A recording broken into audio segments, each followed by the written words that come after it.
እንዴት ዋላችሁ? እግዚአብሔር አምላካችንን እጅግ አድርገን እናመሰግናለን። ፕሮግራማችንን ከመጀመራችን በፊት ጸሎት እናድርግና እንጀምራለን። እንጸልይ። የምትወደን የሞትክልን ውድ የሰማይ አባታችን ሆይ እናመሰግናለን። በፊት ተሰብስበን ሳለ ጌታ ሆይ ከቃልህ ከሰጠህን መልእክት እጅግ የሚያስደንቁ ብዙ ነገሮችን ለመመልከት በአንተ ፊት ስንሰበሰብ ሳለ አባት ሆይ ሁላችንንም ልባችንን አእምሯችንን ክፍት እንድታደርግልን እንጸልያለን። በፕሮግራማችን ሁሉ ከኛ መካከል ሁን፣ አስተምረን፣ በጌታችን በኢየሱስ ክርስቶስ ስም አሜን። ስለዚህ ይሄ ፕሮግራም ብዙዎቻችሁ ታውቁታላችሁ ብዬ አምናለሁ። የፕሮግራሙ ርዕስ ምንድን ነው? ቃሉን በቃሌ የእግዚአብሔርን ቃል በቃላችን መያዝ የሚያስችለን እጅግ ግሩም የሆነ ፕሮግራም ነው። በአሁኑ በዛሬ ቀን የተዘጋጀው ጥቅሱ መዝሙር 119:97 ላይ ይገኛል። እንደዚህ ይላል፣ ላስታውሳችሁ። አቤቱ ሕግህን እንደምን እጅግ ወደድኩ፣ ቀኑን ሁሉ እርሱ ትዝታዬ ነው ይላል እና ይህን የእግዚአብሔርን ቃል በጣም ብዙ ሚስጥሮችን ብዙ ነገሮችን የሚያስተምረንን የእግዚአብሔርን ቃል የምንማርበት በቃላችንም ደግሞ የምንይዝበት በየትኛውም ቦታ ላይ ስንሆን የምንጽናናበት እንደ ኃይልም ደግሞ የምንጠቀምበትን ይህንን የእግዚአብሔርን ቃል የምንሸመድድበት በቃላችን የምንይዝበት ፕሮግራም ይሆናል ይሄ።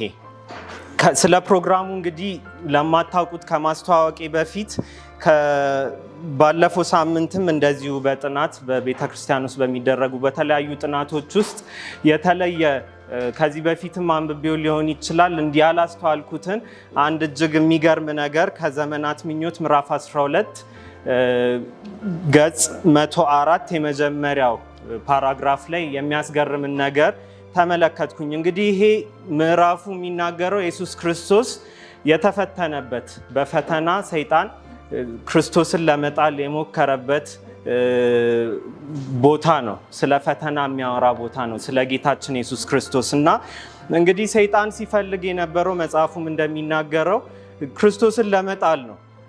ከዛም በኋላም ደግሞ ትልቅ ተአምርን እንዲያደርግ ክርስቶስን ሲፈታተነው እንመለከታለን። የመጀመሪያው ፈተና ክርስቶስ ተርቦ ሳለ ይሄንን ድንጋይ ዳቦ በማድረግ እስቲ ብላ የእግዚአብሔር ልጅ እንደሆን ካውቃለሁ ብሎ ሰይጣን ፈተና ሲፈትነው እንደዚህ ይላል። ፔጅ 104 የመጀመሪያው ፓራግራፍ ላይ ኢየሱስ ሰይጣንን የተጋፈጠው ተጽፏልና በሚሉት ቅዱሳት መጽሐፍት ቃላት ነው። በእያንዳንዱ ፈተና መከላከያ መሳሪያው የእግዚአብሔር ቃል ነበር። ሰይጣን ስለ ክርስቶስ መለኮታዊነት ምልክት የሚሆን ተአምር ጠይቆ ነበር። ነገር ግን ከተአምራት ሁሉ የሚበልጠውን እግዚአብሔር እንዲህ ብሏል በሚለው ላይ ያለ ጽሑፍ እምነት በክርክር የማይወሰን ምልክት ነው። ክርስቶስ በዚህ አቋሙ እስከጸና ድረስ ፈታኙ የማሸነፍ እድል አልነበረውም ይላልና በጣም ያስገርማል አይደል? ሰይጣን የጠየቀው በጣም ትልቅ የሆነ ተአምር ክርስቶስ እንዲሰራ ነው። ኢየሱስ ክርስቶስ በዚያ ሞመንት ላይ ትልቅ ተአምርን እንደሰራ ይነግረናል። ሰይጣን ያልጠበቀው ተአምር ነው የሰራው። ተአምር ምንድን ነው ይለናል። ያነበብኩት ከሰማችሁኝ ምንድን ነው ይለናል? የእግዚአብሔር ቃል እንዲህ ይላል ብሎ የመለሰው መልስ እጅግ ትልቅ የሆነ ተአምር እንደሆነ ይነግረናል እና ስለዚህ ይሄ ፕሮግራም እንግዲህ እኛም እንደ ጌታችን ኢየሱስ ክርስቶስ በምሳሌው በዚህ ዓለም ላይ በመኖር እንደገለጸልን ሁሉ እኛም ተጽፏል ብለን ይህንን ተአምር ዛሬም መጠቀም እንችላለን በሕይወታችን ላይ ሰይጣን በሚገዳደረን ጊዜ፣ ተስፋ በቆረጥንበት ጊዜ፣ እንዲሁም ደግሞ ደስ ባለንም ጊዜ እግዚአብሔርን ቃል ተጽፏል እያልን ይህን ክርስቶስ የሰራውን ትልቅ የሆነ ተአምር በሕይወታችን ዛሬም እኛ መለማመድ እንደምንችል ገባኝ። ስለዚህ ይሄ ፕሮግራም ከ3 ዓመት አካባቢ በፊት ይሆናል በጁኒየር ሰንበት ትምህርት እንደዚሁም በጁኒየር ኳየር የተጀመረው በዚህ ሀገር። ከዚህ በፊት በተለያዩ ሌሎች የውጭ ሀገሮች ይሄ ፕሮግራም ይደረግ ነበር እና እኛም ደግሞ ይሄንን የእግዚአብሔርን ቃል ማጥናት አለብን። በእኛ ቤተክርስቲያንም መለማመድ አለብን በማለት ይሄንን ፕሮግራም የተዘጋጀው። ስለዚህ በተለያዩ እድሜ ክልል ውስጥ ያሉ ወጣቶች፣ ህፃናት፣ ጎልማሶች፣ ታዳጊዎች እንዲሁም ደግሞ በእድሜ የጠገቡ አዛውንቶች የእግዚአብሔርን ቃል በቃላቸው የሚይዙበት ከዚያም በኋላ በዚህ በመድረክ ላይ በመውጣት እንደገና ለኛ የሚያቀርቡበት ፕሮግራም ነው። በተለያዩ አዲስ አበባ ውስጥ ያሉ ቤተክርስቲያኖች እንግዲህ ልምዳችንን በማካፈል በብሔረ ጽጌ፣ በኮተቤ በተለያየ ጊዜ ይሄ ፕሮግራም ተዘጋጅቷል። እንዲሁም በእኛ ቤተክርስቲያን ውስጥ በተለያየ ጊዜ ይሄን ፕሮግራም አዘጋጅተናል። ስለዚህ ይሄኛውን ፕሮግራም እንጀምራለን። ፕሮግራሙን ስንጀምር የሚሆኑትን የተወሰኑትን ፕሮግራሞች አስተዋውቃችኋለሁ። ከዚያም በኋላ ላይ ወጥቼ አንድ ጊዜ የቀሩትን ፕሮግራሞች አስተዋውቃችኋለሁ ማለት ነው። ስለዚህ ከዚህ ፕሮግራም መጨረሻ ላይ የምንፈልገው ነገር ምንድነው? ሁላችንም ወደ ቤታችን ከዚህ ስንወጣ ሁላችንም ተበረታተን በቤታችን ውስጥ ይሄንን ፕሮግራም በየሳምንቱ በየዕለቱ እንድናደርግ ነው የምንፈልገው። ልንገዳደራችሁ የምንፈልገው ያ ነው። ምክንያቱም ቅድም እንደነገርኳችሁ ትልቅ ተአምር ነው፣ እግዚአብሔርም ያስችለናል። ስለዚህ ምክንያት እንዳናገኝ ከህፃናት ከቤተ ክርስቲያናችን ውስጥ ካሉ ህፃናት፣ ከዚያም በኋላ ታዳጊዎች፣ ከዚያም ወጣቶች፣ ከዚያም ጎልማሶች እንዲሁም ደግሞ አዛውንቶች በዚህ ፕሮግራም ላይ ዛሬ ይሳተፉልናል። ስለዚህ አሁን ስቀመጥ ሳለ ከህፃናት በራሳቸው ተራ እየወጡ ከእግዚአብሔር ቃል የሸመደዱትን ያቀርቡልናል። ከዚያን የስጦታ ሰዓት ይኖረናል። መዝሙር 200ን አዘማሪዎች መጥተው ያዘምሩናል።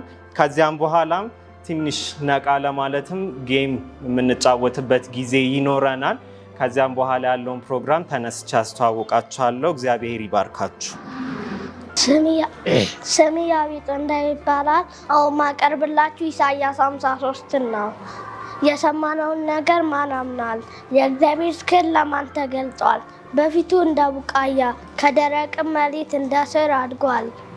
መልክና ውበት የለውም፣ ባየነውም ጊዜ እንወደው ዘንድ ደም ግባት የለውም። የተናቀ ከሰውም የተጠላ የሕማም ሰው ደዌውንም የሚያውቅ ነው። ሰውም ፊቱን እንደሚሰውርበት የተናቀ ነው፣ እኛም አላከበርነውም። በእውነት ደዌያችንን ተቀበለ፣ ሕመማችንንም ተሸክመዋል። እኛ ግን እንደተመታ በእግዚአብሔርም እንደተቀዘፈ እንደተቸገረ ቁጠርነው። እርሱ ግን ስለ መተላለፋችን ቆሰለ፣ ስለ በደላችንም ደቀቀ። የደህንነታችንም ተግሣጽ በእርሱ ላይ ነበር፣ በእርሱም ቁስል እኛ ተፈወስን። እኛ ሁላችን እንደ በጎች ተቅበዝብዘን ጠፋን፣ ከእኛ እያንዳንዱ ወደ ገዛ መንገዱ አዘነበለ። እግዚአብሔርም የሁላችንን በደል በእርሱ ላይ አኖረ። ተጨነቀ፣ ተሰቃየም፣ አፉንም አልከፈተም። ልክ ለመታረድ እንደሚነዳ ጠቦት በሸላቶቹ ፊት ዝም እንደሚል በግ እንዲሁም አፉን አልከፈተም። በማስጨነቅና በፍርድ ተወሰደ። ስለ ሕዝብ ኃጢአት ተመቱ፣ ከሕያዋን ምድር እንደተወገደ ከትውልዱ ማን አስተዋለ? ከክፉዎቹም ጋር መቃብሩን አደረጉ፣ ከባለጠጎችም ጋር በሞት ሆኖ ግፍን አላደረገም ነበር፣ በአፉም ተንኮል አልተገኘበትም ነበር። እግዚአብሔርም በደዌ ያደቀው ዘንድ ፈቀደ። ነፍሱን ስለ ኃጢአት መስዋዕት ካደረገ በኋላ ዘሩን ያህል ዕድሜውም ይረዝማል። የእግዚአብሔርን ፈቃድ በእጁ ይከናወናል። ከነፍሱም ድካም ብርሃንን ያህል ደስም ይለዋል። ጻድቅ ባሪያዬ በእውቀቱ ብዙ ሰዎችን ያጸድቃል፣ ኃጢአታቸውንም ይሸከማል። ስለዚህ እርሱ ብዙዎችን ይወርሳል፣ ከኃያላንም ጋር መልኩን ይከፋፈላል። ነፍሱን ለሞት አሳልፎ ሰጥቷልና ከዓመፀኞችም ጋር ተቆጥሯልና። እርሱ ግን የብዙዎችን ኃጢአት ተሸከመ፣ ስለ ዓመፀኞችም ማለደ። ስሜ ቤተለዊ ያወቀ ይባላል። አሁን መቀርብላችሁ ቃሉን በቃል ነው። ርዕሱ የማቴዎስ ወንጌል ምዕራፍ 5 ከቁጥር 1 እስከ 10። ሕዝቡንም አይቶ ወደ ተራራ ወጣ። በተቀመጠም ጊዜ ደቀ መዛሙርቱ ወደ እርሱ ቀረቡ። አፉንም ከፍቶ አስተማራቸው፣ እንዲህም አለ። በመንፈስ ድሆች የሆኑ ብፁዓን መንግሥተ ሰማያት የእነርሱ ናትና። የሚያዝኑ ብፁዓን ናቸው፣ መጽናናትን ያገኛሉ። የዋሆች ብፁዓን ናቸው፣ ምድርን ይወርሳሉና። ጽድቅን የሚራቡና የሚጠሙ ብፁዓን ይጠግባሉና። የሚምሩ ብፁዓን ናቸው፣ ይማራሉና። ልበ ንጹሖች ብፁዓን ናቸው፣ እግዚአብሔር ያዩታልና። የሚያስተራርቁ ብፁዓን ናቸው፣ የእግዚአብሔር ልጆች ይባላሉ። ስለ ጽድቅ የሚሰደዱ ብፁዓን ናቸው፣ መንግሥተ ሰማያት የእነርሱ ናትና።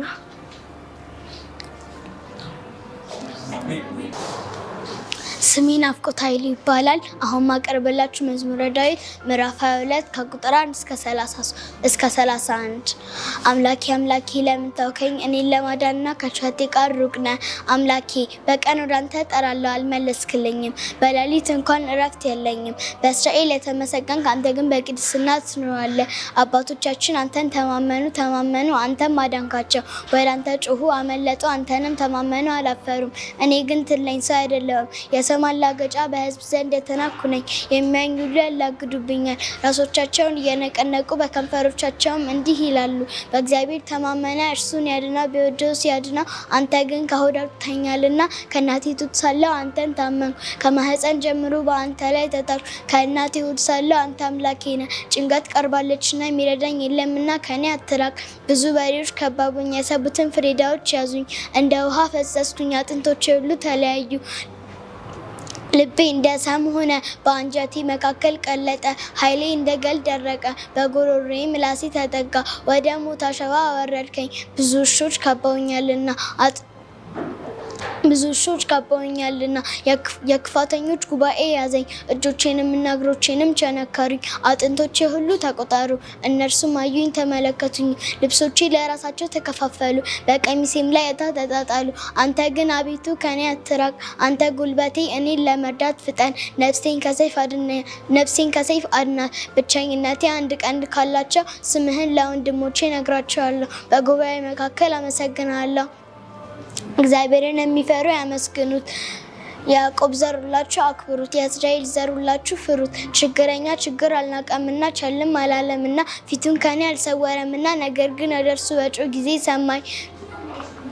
በታላቅ ጉባኤ መካከል ምስጋና ለአንተ ዘንድ ነው። እርሱን በሚፈሩት ፊት ስእለቴን እሰጣለሁ።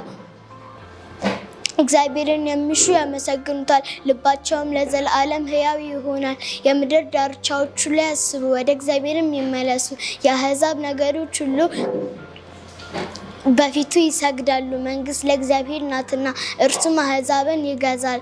የምድር ደንዳኖች ሁሉ ይበላሉ ይሰግዳሉ፣ ወደ መሬት የሚወርዱትን በፊቱ ይንበረከካሉ። ነፍሴ ስለ እርሱ ስትል በሕይወት ትኖራለች። ዘሬን ይገዛታል። የሚወለደው ሕዝብ ለእግዚአብሔር ትነግረዋለች።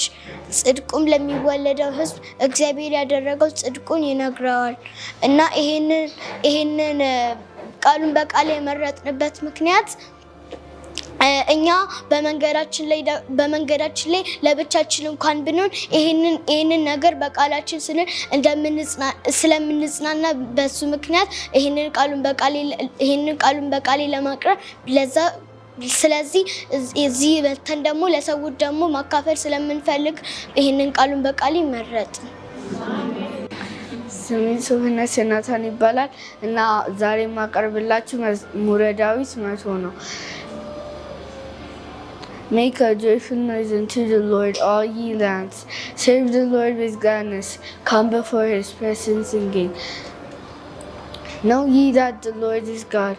Know ye that the Lord is God. It is he that hath made us, not we ourselves. We are his people and sheep of his pasture. Enter into his gate with thanksgiving and into his court with praise. Be thankful unto him and bless his name. For the Lord is good, his mercy is everlasting, and his truth endureth at all generations.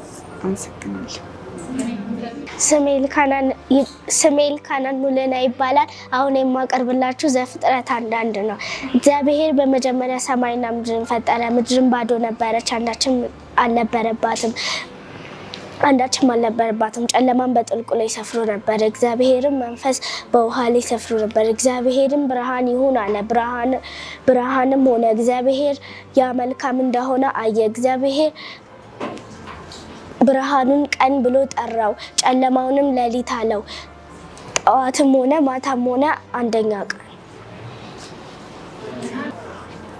ስሜ ዮሐንስ ረሳኝ ይባላል።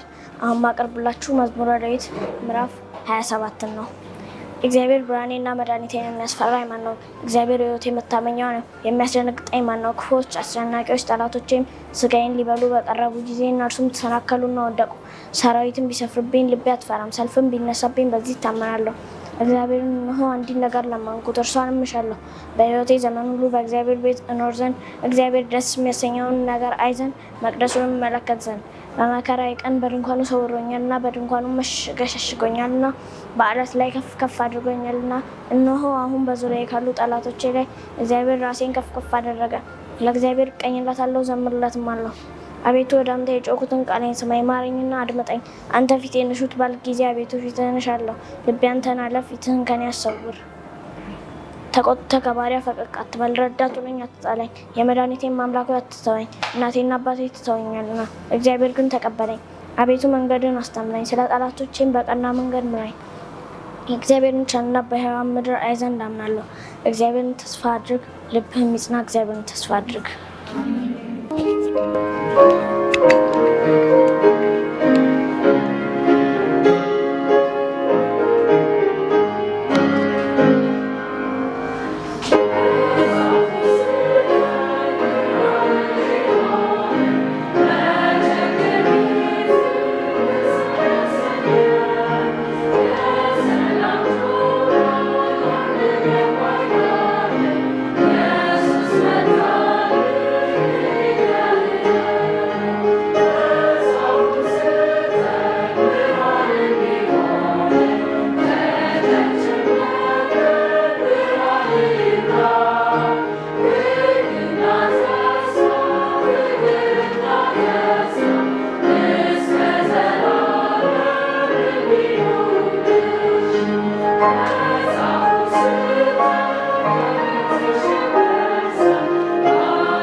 ህፃናትንም ደግሞ አሁን አይታዩኝም፣ ግን እግዚአብሔር አብዝቶ ይባርካቸው። ቤተክርስቲያኒቱን እግዚአብሔር በህፃናት ስለባረከ በህፃናት ብቻም ሳይሆን እንዲህ አእምሯቸው በጣም ክፍት በሆነ ነገ ቤተክርስቲያኒቱን ተረክበው ማስተዳደር በሚችሉ ህፃናት እግዚአብሔር ቤተክርስቲያኒቱን ስለባረከ እጅግ አድርገን እናመሰግነዋለን። ፕሮግራማችንን እንቀጥላለን። ስንቀጥል ወንድማችን ኪያ የተለየ መዝሙር አሁን ያቀርብልናል። ከዚያም በኋላ ቃሉን በቃሌ አሁን ደግሞ እድሜያቸው ትንሽ ካሁኖቹ ከፍ ያሉ ታዳጊ ወጣቶች ከዚያም በኋላም ደግሞ እነርሱን ተከትለው ወጣቶች ያቀርቡልናል። ከዚያም በኋላ እንደገና የተለየ መዝሙር ከእህታችን ያኔት እንሰማለን።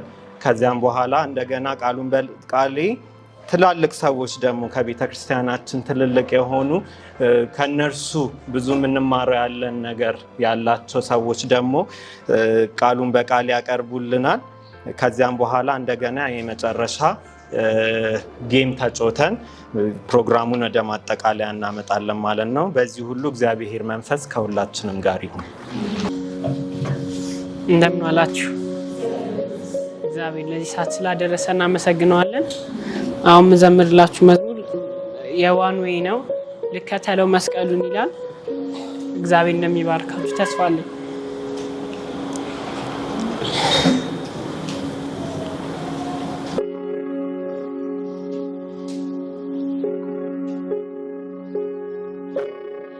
ልከተለው መስቀሉን ይሁን መኖሪያዬ ልፍቀድለት ኢየሱስ ይሁን የበላዬ ላንግሰው ልሹመው በላዬ እርሱ ይሁን የኔ የበላዬ ልከተለው መስቀሉን ይሁን መኖሪያዬ ልፍቀድለት ኢየሱስ ይሁን የበላዬ ላንግሰው ልሹመው በላዬ እርሱ ይሁን የኔ የበላዬ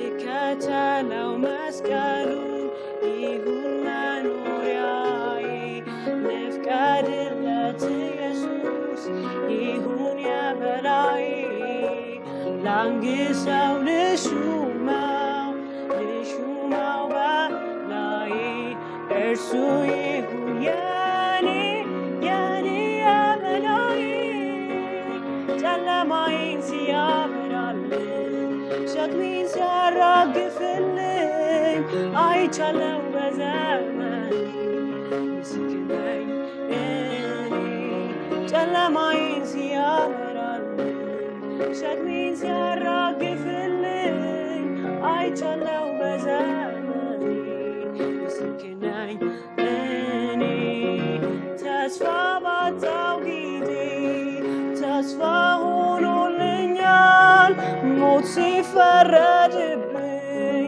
እርሱ ተውቶልኛል ከጠላት መንጋጋ ኢየሱስ ታድጎኛል ውድቀቴን አይቶልኝ እኔን አንስቶኛል ሾምኩት በልቤ ላይ ሾምኩት በቤቴ ላይ እርሱ ይሁን ለኔ ለመላኔነቴ ዘላለም ይግዛ መላ ሕይወቴ ያዳነኝ ያነሳኝ ኢየሱስ ብቻ ነው ሾምኩት በልቤ ላይ ሾምኩት በቤቴ ላይ እርሱ ይሁን ለኔ ለመላኔነቴ ዘላለም ይግዛ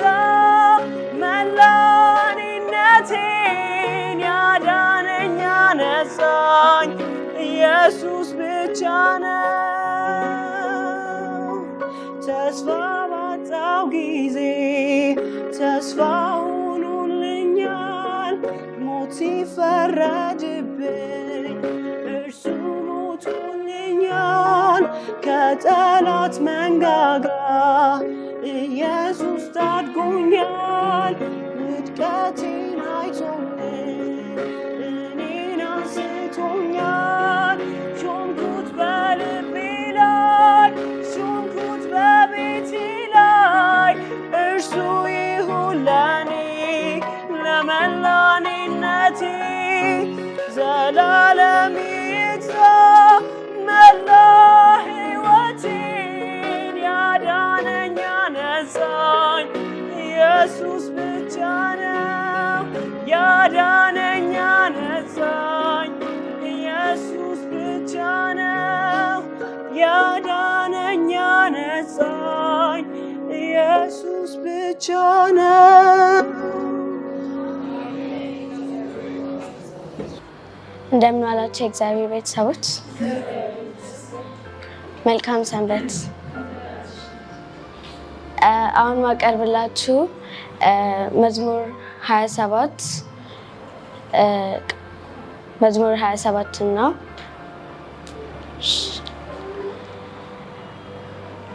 እግዚአብሔር ብርሃኔና መድኃኒቴ ነው፣ የሚያስፈራኝ ማን ነው? እግዚአብሔር የሕይወቴ መታመኛዋ ነው፣ የሚያስደነግጠኝ ማን ነው? ክፉዎች አስጨናቂዎቼ ጠላቶቼ ሥጋዬን ይበሉ ዘንድ በቀረቡ ጊዜ እነርሱም ተሰናክለው ወደቁ።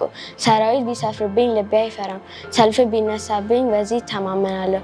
እግዚአብሔርን አንዲት ነገር ለመንኩት፣ እርሷንም እሻለሁ፣ በሕይወቴ ዘመን ሁሉ በእግዚአብሔር ቤት እኖር ዘንድ፣ እግዚአብሔርም ደስ የሚያሰኘውን አይ ዘንድ፣ መቅደሱንም እመለከት ዘንድ። በመከራዬ ቀን በድንኳኑ ሰውሮኛልና፣ በድንኳኑ መሸሸጊያ ሸሽጎኛልና፣ በዓለት ላይም ከፍ ከፍ አድርጎኛልና።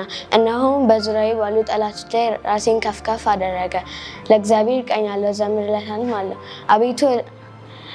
አቤቱ ወደ አንተ የጮኩትን ቃሌን ስማኝ፣ ረዳት ሁነኝ አትጣለኝ። አንተ ፊቴን እሹ ባልክ ጊዜ አቤቱ ፊትህን እሻለሁ። ልቤ አንተን አለ፣ ተቆጥተህ ከባሪያ ፈቀቅ አትበል። ረዳት ሁነኝ አትጣለኝ፣ የመድኃኒቴ አምላክ ሆይ አትተወኝ። አባቴና እናቴ ትተውኛልና እግዚአብሔር ግን ተቀበለኝ። አቤቱ መንገድህን አስተምረኝ፣ አቤቱ መንገድህን አስተምረኝ፣ ለጠላቶቼም ፍቃድ አትስጠኝ። የእግዚአብሔርን ቸርነት በሕያዋን ምድር አይ ዘንድ አምናለሁ። እግዚአብሔርን ተስፋ አድርግ፣ በርታ፣ ልብህም ይጽና። እግዚአብሔርን ተስፋ አድርግ።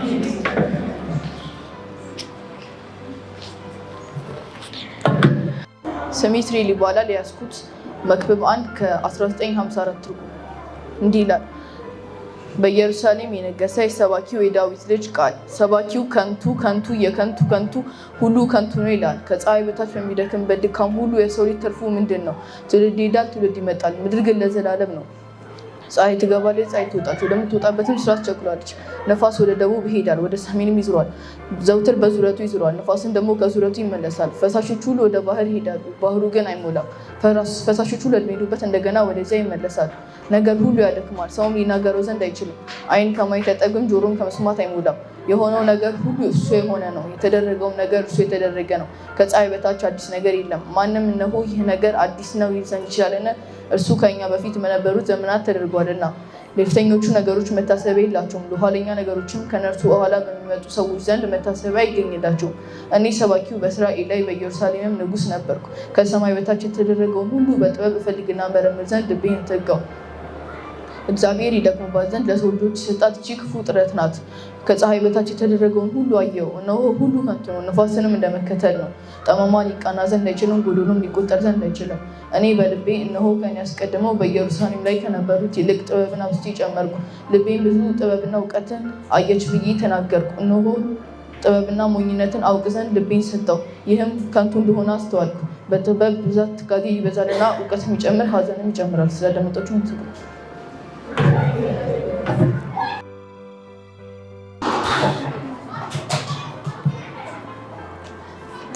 ስሜ ራዕይ ሄኖክ ይባላል።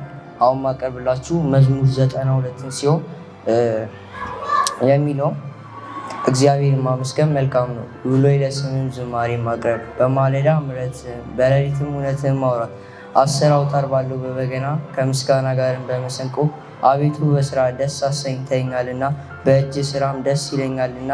አቤቱ ስራ እጅግ ትልቅ ነው፣ ሀሳብም እጅግ ጥልቅ ነው።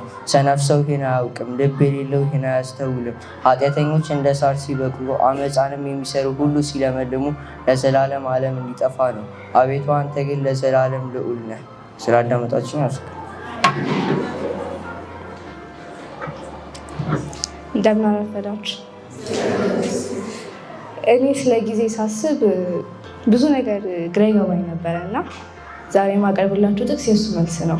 መክብብ 3 ላይ ይገኛል። እንዲህ ይላል፣ ለሁሉም ነገር ጊዜ አለው፣ ከሰማይ በታች ለሚከናወነው ለማንኛውም ነገር ወቅት አለው። ለመወለድ ጊዜ አለው፣ ለመሞት ጊዜ አለው። ለመትከል ጊዜ አለው፣ ለመንቀል ጊዜ አለው። ለመግደል ጊዜ አለው፣ ለማዳን ጊዜ አለው። ለማፍረስ ጊዜ አለው፣ ለመገንባትም ጊዜ አለው። ለማልቀስ ጊዜ አለው፣ ለመሳቅ ጊዜ አለው። ለሐዘን ጊዜ አለው፣ ለጭፈራ ጊዜ አለው።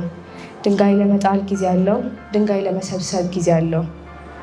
ለማልቀስ ጊዜ አለው፣ ለመሳቅ ጊዜ አለው። ለመተቃቀፍ ጊዜ አለው፣ ለመለየት ጊዜ አለው።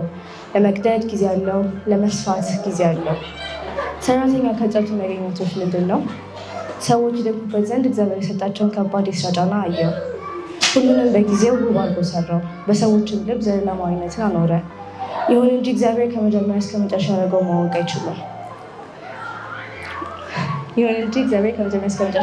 አይችሉም። ለሰው በሕይወት እያሉ ከመደሰትና መልካም ነገር ከማድረግ የተቻለ ነገር እንደሌለ አየው። ሰው ሁሉ ይበላና ይጠጣ ዘንድ በሚደክምበትም ሁሉ እርካታን ያገኝ ዘንድ ይህ የእግዚአብሔር ችሎታ ነው። እግዚአብሔር ያደረገው ለዘላለም እንደሚኖር አውቃለሁ። ከእርሱ ላይ ምንም አይጨመርም፣ ከእርሱ ምንም አይቀነስም። ሰዎች እንደከብሩት ይህን አደረገ። አሁን ያለው በፊት የነበረው ነው፣ ወደፊት የሚሆነው ቀድሞ የነበረው ነው። እግዚአብሔር ያለፈውን መልሶ ይሻዋል። ከፀሐይ በታችም ሌላ ነገር አየው። በፍትህ ቦታ ግፍ ነበር፣ በፍርድ ቦታ አመፅ ነበር። እኔም በልቤ ለማንኛውም ድርጊት ለማንኛውም ተግባር ጊዜ ስላለው እግዚአብሔር ጻድቁንና ኃጢአተኛውን ወደ ፍርድ ያመጣቸዋል ብዬ አሰብኩ። እንዲህም ብዬ አሰብኩ፣ ሰዎች እንደ እንስሳት መሆናቸውን ያዩ ዘንድ እግዚአብሔር ይፈትናቸዋል። የሰው ዕጣ ፈንታ እንደ እንስሳት ነው። ሁሉም ዕጣ ፈንታው አንድ ነው። አንዱ እንደሚሞተው ሌላውም እንዲሁ ይሞታል። ሁሉም አንድ አይነት እስትንፋስ አለው። ሰውም ከእንስሳ ብልጫ የለውም። ሁሉም ከንቱ ነው። ሁሉም ወደ አንድ ቦታ ይሄዳሉ። ከአፈር እንደሆኑ ተመልሰው ወደ አፈር ይሄዳሉ። የሰው መንፈስ ወደ ላይ መውጣቱን የእንስሳ እስትንፋስ ወደታች ወደ ምድር መውረዱን ማን ያውቃል? ከዚህ ለሰው በሕይወት እያሉ ከመደሰት የተቻለ ነገር እንደሌለ አየው። ከሱ በኋላ የሚሆን መልሶ እንደሚያደርገው ማን ነው? እኔ ቀኑን በቃሌ ከመያዝ ብዙ ነገር ተምሬያለሁ እና በሕይወቴ ላይ የእግዚአብሔርን ቃሎች ተመልሼ እንዳይና በሚጨንቀኝና በምፈራበት ጊዜ የእግዚአብሔርን ቃላቶች ተመልሼ እንዳስታውስም የረዳኝ ነገር ቢኖር ቀኑን በቃሌ ነው እና እናንተ እንድትሞክሩ ተደፍራለሁ። አመሰግናለሁ።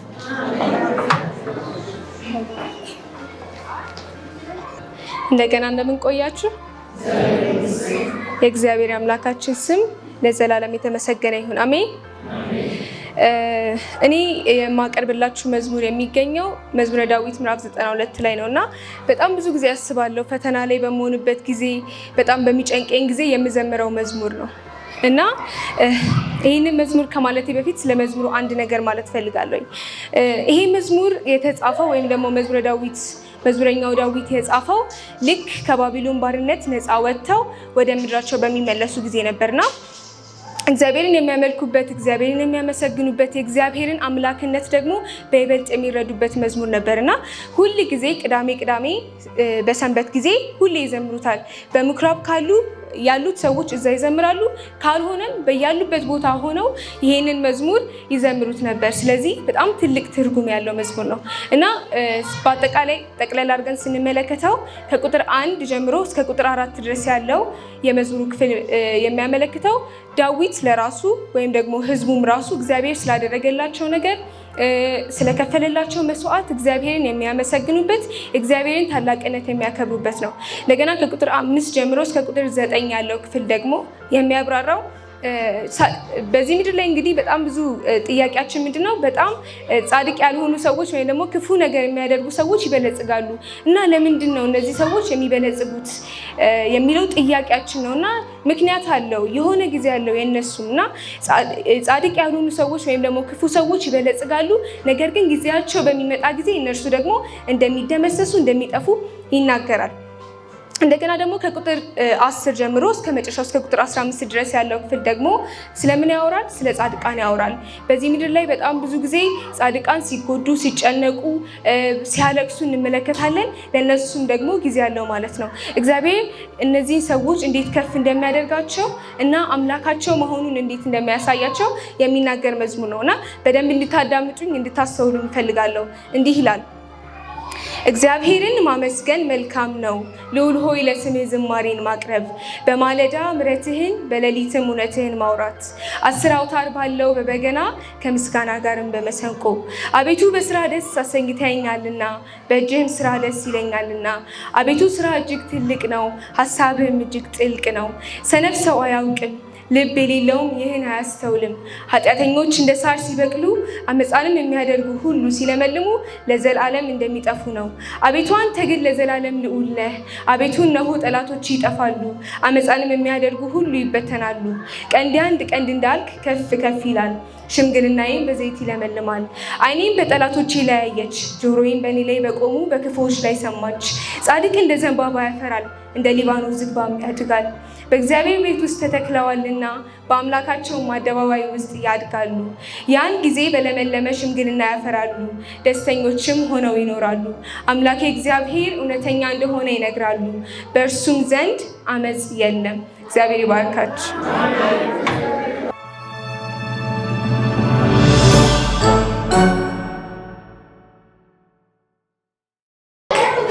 እንደምን ዋላችሁ? ይሰማል? ወደ 2 ወር በፊት በመንፈቀ ሌሊት አካባቢ አልጋ ውስጥ ገብቼ ተኝቻለሁ። በእኔ አስተሳሰብ ድንገት አደጋ ደረሰብኝ። ከአልጋ የተነሳው ከአልጋ ላይ የቆምኩ ይመስለኛል መጀመሪያ። እዚያ ወደቁ በቁመቴ በሙሉ። ከወደቁ በኋላ ከዚህ ከታች የመሽከርከር ነገር አየሁ። 2 ጊዜ ተመታሁ። እንደዚህ እዚህ ላይ ግንቡ ነው የመታኝ። በሁለተኛው ጊዜ ግን ይህንን ሰበረኝ። እዚህ ላይ ተሰበረ። ይሄም መውለቅ ነበረበት እና ወደ ሐኪም ቤት ሄድኩ፣ ታከሙ። ትንሽ እየተሻለኝ ሳለ እንደገና ሐኪሙን ማየት ነበረብኝ።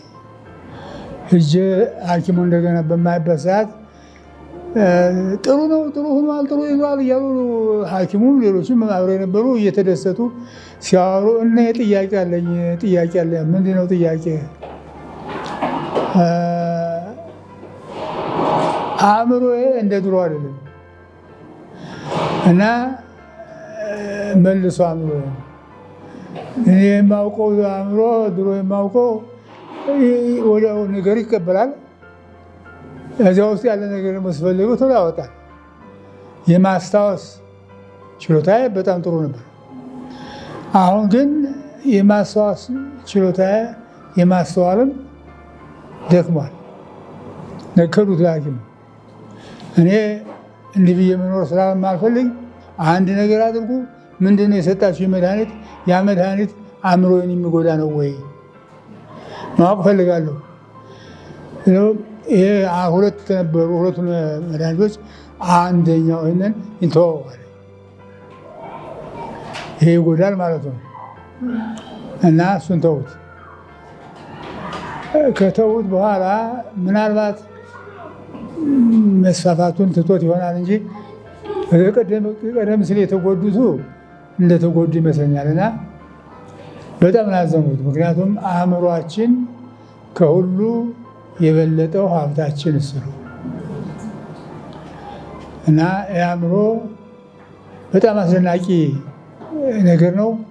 ብዙ ሰርቶልኛል፣ ለእናንተ ብዙ ሰርቶላችኋል፣ እየሰራ ነው እና ግን በተለየ የተጠየቁት ስሰብክም ሆነ በሌላ ጊዜ በቃል ጥቅስ ስጠቅስ የሚሰሙ ሰዎች እንዴት ነው ጥቅሱን በቃል የምትይዘው? እንዴት ነው የምታስታውሰው? ለበቃል ላጥ አድርገህ ዝም ብለህ ስትናገር እናያለን፣ ችግር የለምና እንዴት ነው ብሎ ስላሉ እዚያ ትንሽ ማብራሪያ ለመስጠት ነው የምፈልገው። አዎ እግዚአብሔር ይመስገን ጥሩ የሚያስታውስ አእምሮ፣ ግጥም የመግጠምም የተገጠሙ ሌሎች ሰዎች የገጠሙትን የማስታወስ ችሎታ ሰጥቶኛል። አምላኬን አመሰግነዋለሁ። እና ይህን ግን እንዴት ነው ታሪክ አለ፣ ራሱ የሆነ ታሪክ። ተማሪ ቤት ሲገባ 17 ዓመት ልጅ ነኝ። በዛን ጊዜ የገባሁት በሚሽን ትምህርት ቤት ነው። ያ ሚሽን ትምህርት ቤት መጽሐፍ የለውም። መጽሐፍ አስተማሪው ብቻ ነው ያለው። እኛ ከብላክቦርድ ላይ ይጽፍልናል፣ ያን የጻፈልን ኮፒ እያደረግን ማጥናት ነው እንጂ መጽሐፍ አንብቦ መረዳት የሚባል ነገር የለም። ስለዚህ የጻፋትን መመሪያቱ ሁሉ በቃል መሸምድ ነው። በቃል እያጠናው መማርን የጀመሩት የተማሩ ነዚያ ለዚያው ደጋፊ የሚሆን ደግሞ ያስተምሩን የነበሩ ሚሽነሪዎች ቅዳሜ ከሰዓት በኋላ እየሰበሰቡ መጽሐፍ ቅዱስን በቃላችን እንድናጠና ያደፋፍሩናል፣ ያበረታቱናል፣ ሽልማት ሰጡናል። በዚያ ምክንያት በቃላችን ብዙ የያዝኋቸው ጥቅሶች በቃል የያዝኋቸው ኤሌመንተሪ ስኩል የነበሩ ጊዜ ያን ጊዜ ያጠናቸው ናቸው። እነዚያም አገልግሎኛል። ለወደፊቱም እስካለው ድረስ ያገለግሉኛል። በጣም እጅግ መልካም ነገር ነው። ወደ ሃይ ስኩል ስገባ ግን ሃይ ስኩል ኤሌመንተሪ 2 ዓመት ብቻ ነው የተማርኩት። እዚያ በኋላ ሃይ ስኩል ገባ እና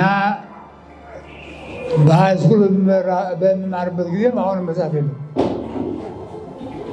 አሁንም ያለው ምንድነው? አስተማሪው መልካም የመሰለውን ነገር ሰብስቦ ይዞ ከየቦታው ይዞ ይመጣል። አርዕስቱ ተሰጥቶታል። በዚህ አርዕስት ላይ ያስተምራል፣ እንማራለን። እንዲያያለ ነው እንጂ የተዘጋጀ ቴክስት ቡክ ይባላል። በቃል ማጥናት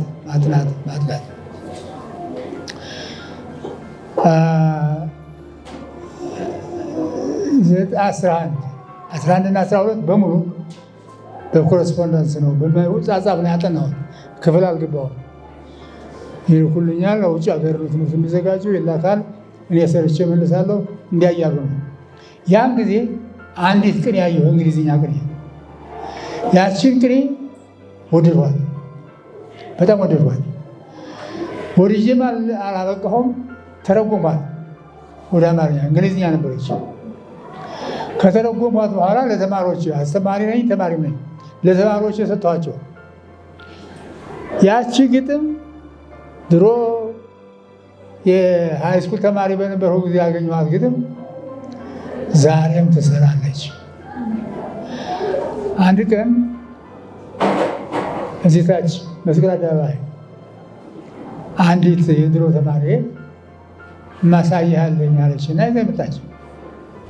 እዚያ ፊት ለፊት ቁሜ ስመለከት የሚያምር ፎቅ ቤስት እዚያ ካየኋቸው ፎቆች ቁሟል። ከዚያ ይሄ ፎቅ ነው አለች። እኔ አላውቅም የእሷ ፎቅ መሆኑ፣ እንደ ልጅ ያሳደጓል። ያንቺ ፎቅ? አዎ። እንዴት ሰራሽው? እንዴት ልሰረሻል?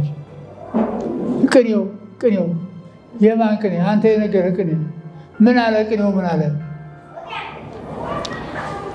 ወዲያው ነው ላጥላጣ ያደረገችው። ምንም ጊዜም አልወሰድባትም። ታላላቅ ሰዎች ታላቅ የሆኑት በአጋጣሚ ሳይሆን ወይም በቅጽበት ጓደኞቻቸው ባንቀላፉበት ተግተው ሰርተው ነው ቀንና ሌሊት። ይቺ ለእኔም ረዳችኝ፣ ለእሷም ረዳ፣ ይቺ ናት ያስቻለችኝ ብላለች።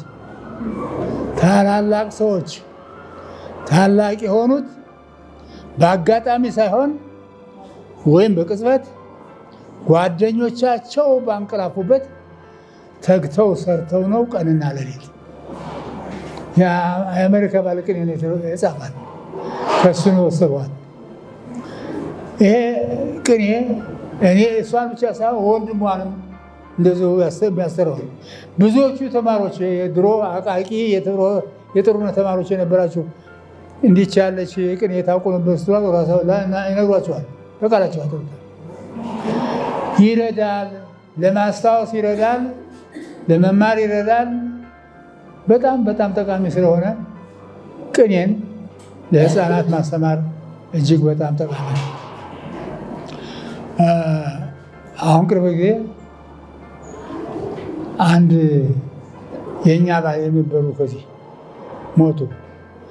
የዩኒቨርሲቲ ፕሮፌሰር ናቸው እና ከመሞታቸው በፊት የቀብሬ ስነስርዓት በአድቨንቲስት ቤተ ጸሎት ይደረግልኝ ብለው ተናዘዙ።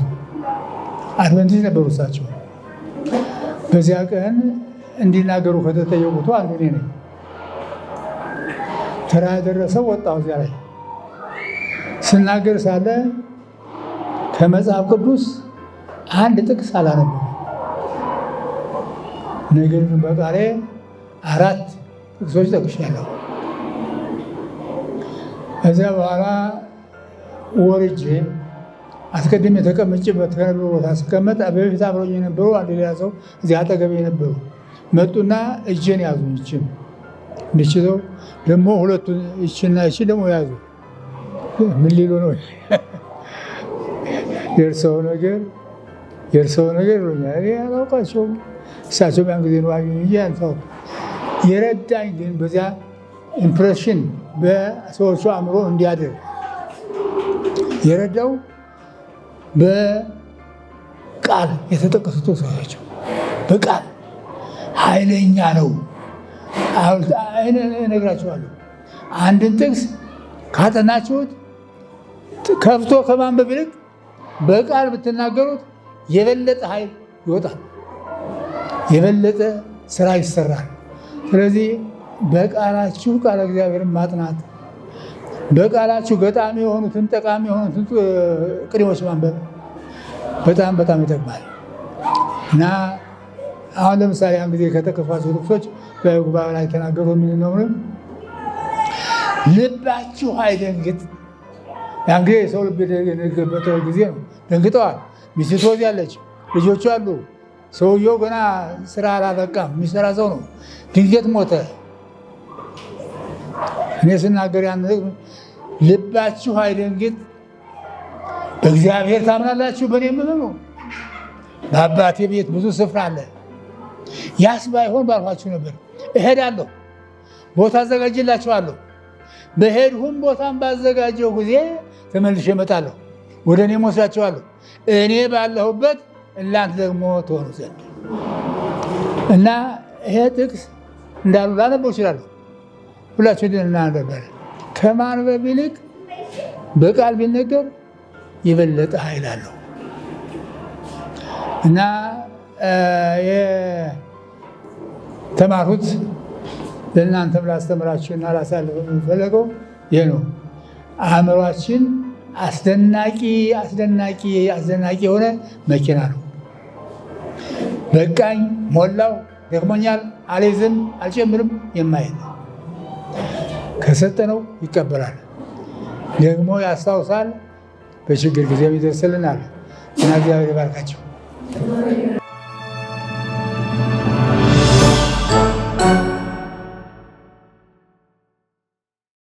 ጌሙ የሚሆነው ማቴዎስ 5 ላይ ያለውን የተራራውን ስብከት የተዘበራረቀ ቦታ ነው። ከዛ በትክክል ማስቀመጥ ነው። እንዲህ ይላል፣ በመንፈስ ድሆች የሆኑ ብፁዓን ናቸው፣ መንግስተ ሰማያት የእነርሱ ናትና። የሚያዝኑ ብፁዓን ናቸው፣ መጽናናትን ያገኛሉና። የዋሆች ብፁዓን ናቸው፣ ምድርን ይወርሳሉና። ጽድቅን የሚራቡና የሚጠሙ ብፁዓን ናቸው፣ ይጠግባሉና። የሚምሩ ብፁዓን ናቸው፣ ይማራሉና። ልበ ንጹሖች ብፁዓን ናቸው፣ እግዚአብሔርን ያዩታልና። የሚያስተራርቁ ብፁዓን ናቸው፣ የእግዚአብሔር ልጆች ይባላሉና። ስለ ጽድቅ የሚሰደዱ ብፁዓን ናቸው፣ መንግስተ ሰማያት የእነርሱ ናትና። ጀምር።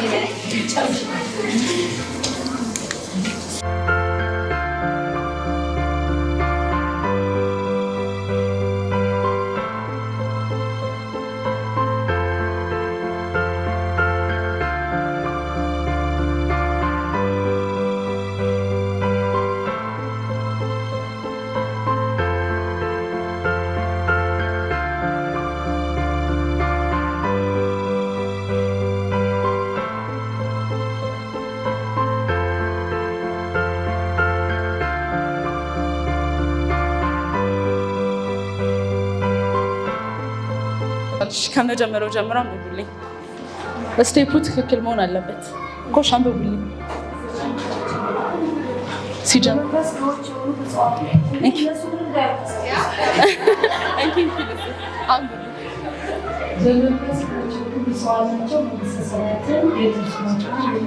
ቆይ ልዝብ ቀስ ይበልሽ።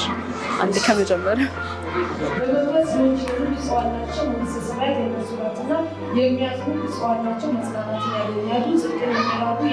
ተሳስታችኋል። በቃ እነሱ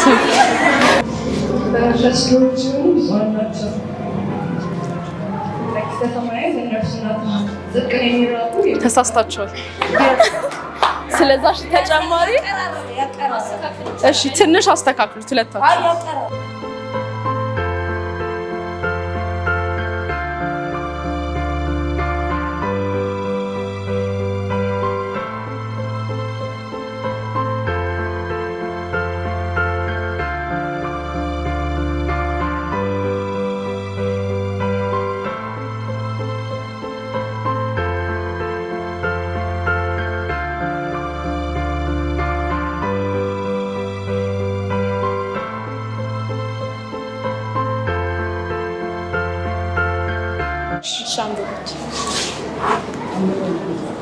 አንብቡት።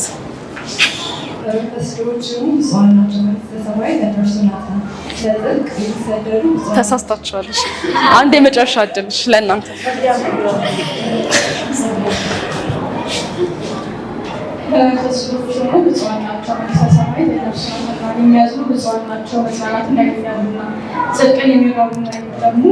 ተሳስታችኋል። እሺ አንዴ ላንብብላችሁ። እሺ ግን እንትን ማድረግ አይቻልም። እሺ ፊታችሁን ሁላችሁም ወደዚህ። አይ ወረቀታችሁን ማስተካከል አይቻልም። እሺ ላነብላችሁ ነው አንዴ። በመንፈስ ድሆች የሆኑ ብፁዓን ናቸው መንግስተ ሰማያት የእነርሱ ናትና። የሚያዝኑ ብፁዓን ናቸው መጽናናትን ያገኛሉና። የዋሆች ብፁዓን ናቸው ምድርን ይወርሳሉና። ጽድቅን የሚራቡና የሚጠሙ ብፁዓን ናቸው ይጠግባሉና። የሚምሩ ብፁዓን ናቸው ይማራሉና። ልበ ንጹሖች ብፁዓን ናቸው እግዚአብሔርን ያዩታልና። የሚያስተራርቁ ብፁዓን ናቸው የእግዚአብሔር ልጆች ይባላሉና። ስለ ጽድቅ የሚሰደዱ ብፁዓን ናቸው መንግስተ ሰማያት የእነርሱ ናትና።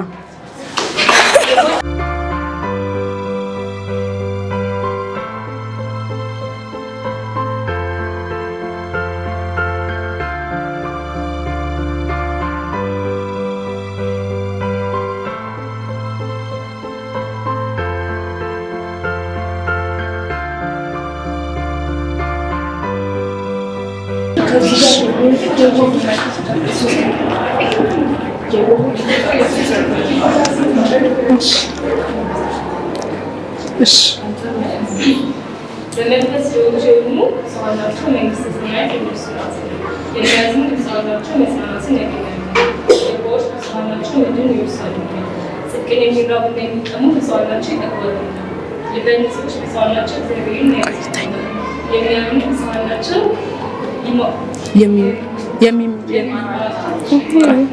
የሚያስተራርቁ ብፁዓን ናቸው የእግዚአብሔር ልጆች ይባላሉና። ለጽድቅ የሚሰደዱ ብፁዓን ናቸው መንግስተ ሰማያት የእነርሱ ናት። እሺ አንድ ቦታ ቀይራችኋል የእነሱን ሰምተን። እሺ ቆይ ማስተካከል አይቻልም ሰቢ እኮሽ አይ ያ አይቻልም በቃ ተቀበሉና አንብቡ። አይቻልም አሽ አንብቡ። አይነክታለች እሺ ቶሎ በሉ አንብቡሽ ልዝብ ሳቶሎ በመንፈስ ድሆች የሆኑ ብፁዓን ናቸው መንግስተ ሰማያት የእነርሱ ናትና። የሚያዝኑ ብፁዓን ናቸው መጽናናትን ያገኛሉና። የዋሆች ብፁዓን ናቸው ምድርን ይወርሳሉና። ጽድቅን የሚራቡና የሚጠሙ ብፁዓን ናቸው ይጠግባሉና። የሚምሩ ብፁዓን ናቸው ይማራሉና የእግዚአብሔር ልጆች ይባላሉ። ልበ ንጹሐን ብፁዓን ናቸው እግዚአብሔርን ያዩታልና። የሚያስታርቁ ብፁዓን ናቸው ስለ ጽድቁ የሚሰደዱ ብፁዓን ናቸው መንግስተ ሰማያት የእነርሱ ናትና። ቦታውን አይ እሺ ልዩነቱ ከዛ የሚያሸንፈው እነሱ ይመርጣሉ። ልዩነቱ እነሱ ለምሳሌ አሁን ጽድቅን የሚራቡና የሚጠሙ ብፁዓን ናቸው ይጠግባሉና በትክክል ብለዋል፣ ግን ቦታ ቀያይረዋል። የእነሱ ደግሞ የሚያስተራርቁ ነው። ልበ ንጹሖች ብፁዓን ናቸው የእግዚአብሔር ልጆች ይባላሉና ብለው ቦታ ቀያይረዋል። ስለዛ የሚሻለው የእነሱ ነው። ቦታ ብቻ ነው የቀየሩት፣ እናንተ ግን ቃላቱንም ቀያይራችሁታል። ስለዛ እነሱ አሸናፊ ይሆናሉ።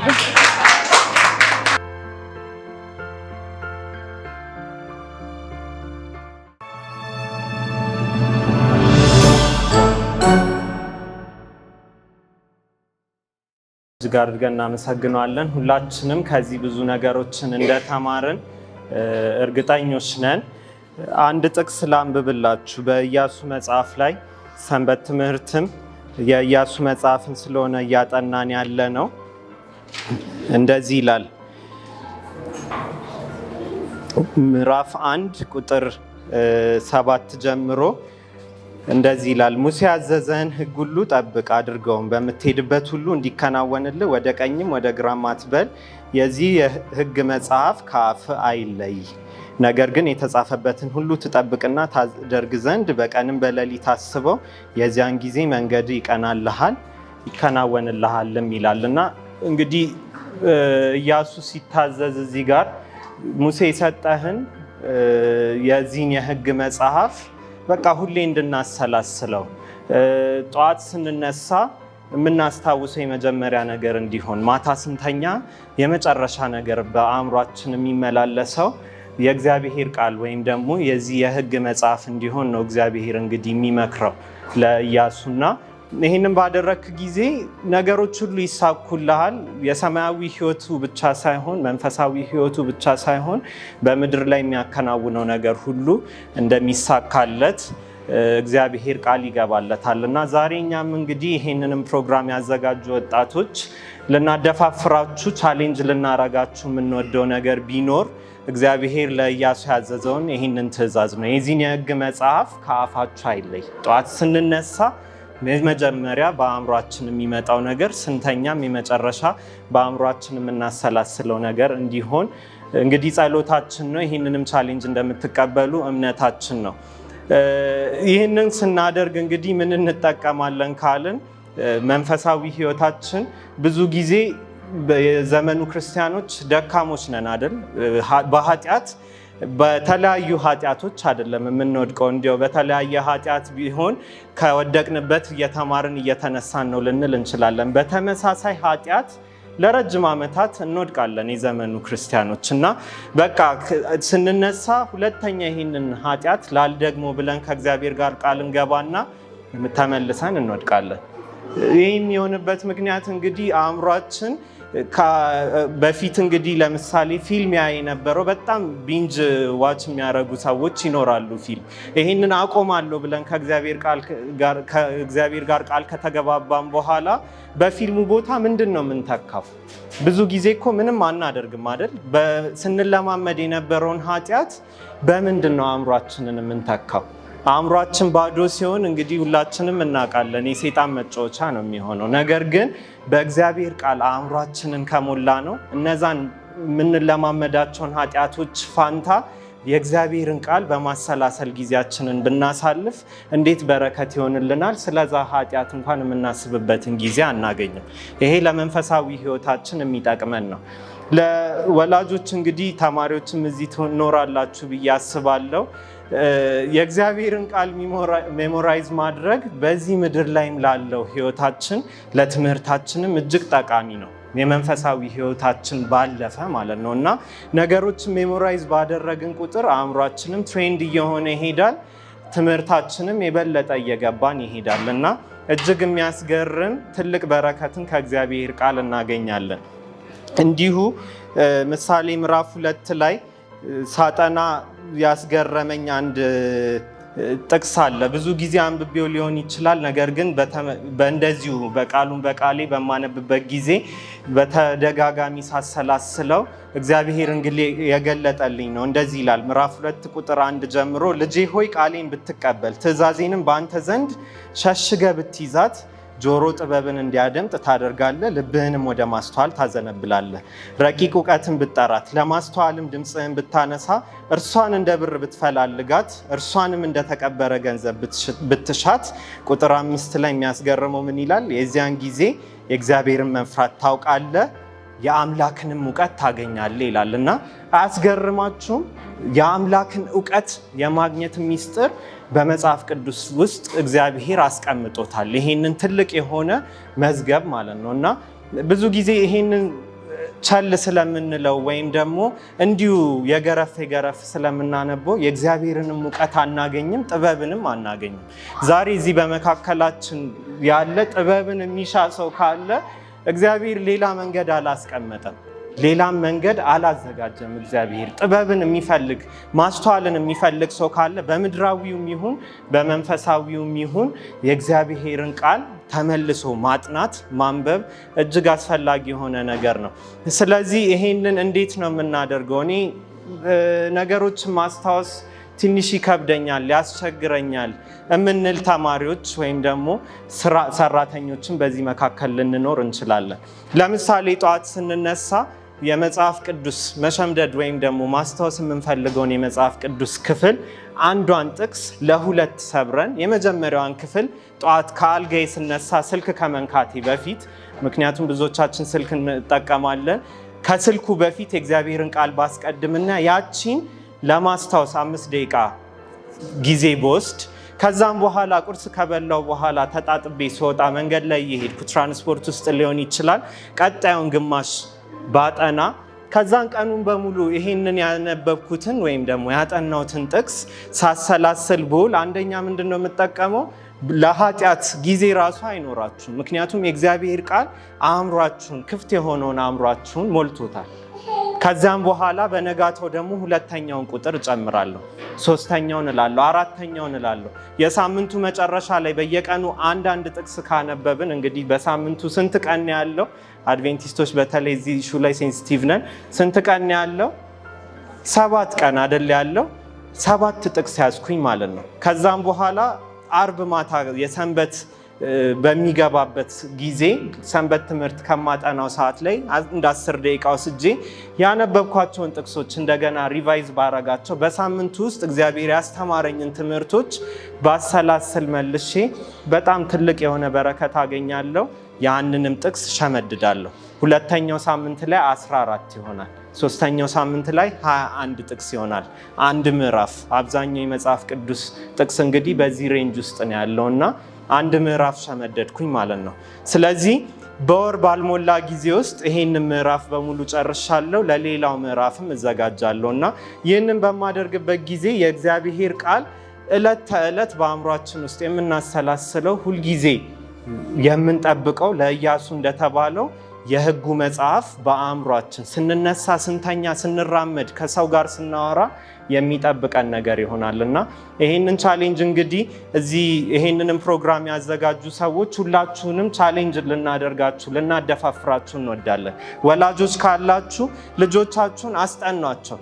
ምናልባት የሚከብዳቸው የምናስጨንቃቸው ሊመስለን ይችላል፣ ግን ልንሰጣቸው የምንችለው ትልቁ ስጦታ ዛሬ ትምህርት ይመስለናል። ትምህርት ግን አይደለም። የእግዚአብሔርን ቃል ከሰጠናቸው በጣም ብዙ ደቀ መዛሙርቱ እኮ ያልተማሩ ሰዎች ናቸው አይደል? እንዲሁም እነዚህ ያልተማሩ ምንድን ነው የሚያወሩት እስኪባል ድረስ የእግዚአብሔር ቃል ልጆችንም አዋቂዎችንም አዛውንቶችንም ጠቢባን ስለሚያደርግ ይህንን ቻሌንጅ ተካፈሉ። ይህንን ታላቅ የሆነ ስጦታ ዛሬ በእንደዚህ አይነት ሁኔታ ለእናንተ ልንሰጣችሁ እንወዳለን። ሁላችሁም ደግሞ በዚህ ውስጥ እንደምትሳተፉ ተስፋ አደርጋለሁ። ግን ከመጨረሴ በፊት እንግዲህ ይሄንን ቻሌንጅ እግዚአብሔር በረዳኝ መጠን እቀበላለሁ ወደ ቤት። ዛሬ ከገባኝ በኋላ ከዛሬ ጀምሮ ይህንን ላደርግ እወዳለሁ የምትሉ ሁሉ እስቲ እጃችሁን ላያችሁ እወዳለሁ። ሁላችሁም እግዚአብሔር ይረዳናል። አሜን። እግዚአብሔር ይባርካችሁ። እግዚአብሔር ይመስገን። ፕሮግራማችንን ወደ ማጠቃለያ እናመጣለን። ስንጨርሳለ ሁላችንም ተነስተን አባታችን ፓስተር ጥሩነህ የመጨረሻውን ጸሎት ያደርጉልናል። ፕሮግራማችንን በዚሁ እንዘጋለን።